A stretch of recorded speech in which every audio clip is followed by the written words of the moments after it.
Тези, които се опитват да образоват другите, без да образоват себе си. Той твърди, че прави това, което прави в името на Аллах. Тези, които създават хаос, когато нещо лошо им се случи.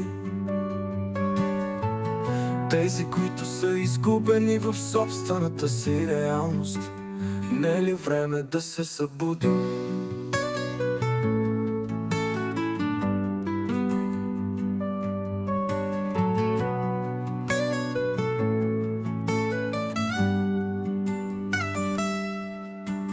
Тези, които смятат джиновете за ангели и твърдят, че говорят с ангели.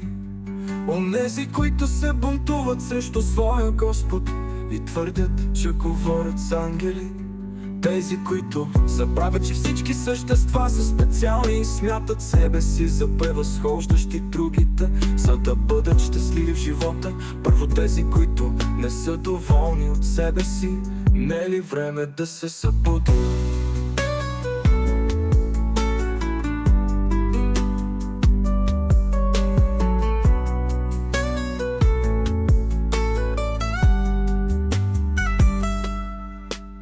Тези, които не ценят Аллах, който ви е направил ценни. Тези, които ценят онези, които мислят само за себе си. Тези, които ставят на страна ослепително красив и ценят онези, които мислят, че са красиви. Тези, които очакват помощ от нещата и живите същества. Не е ли време да се събудиш?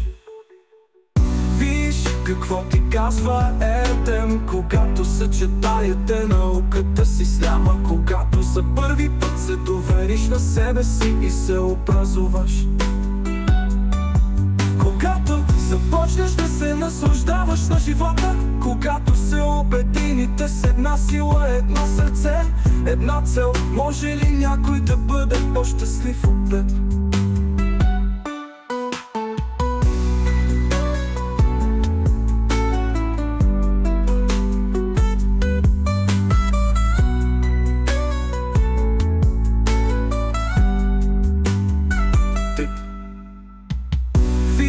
Какво ти казва Ертем, когато съчетаете науката с исляма? Когато за първи път се довериш на себе си и се образуваш.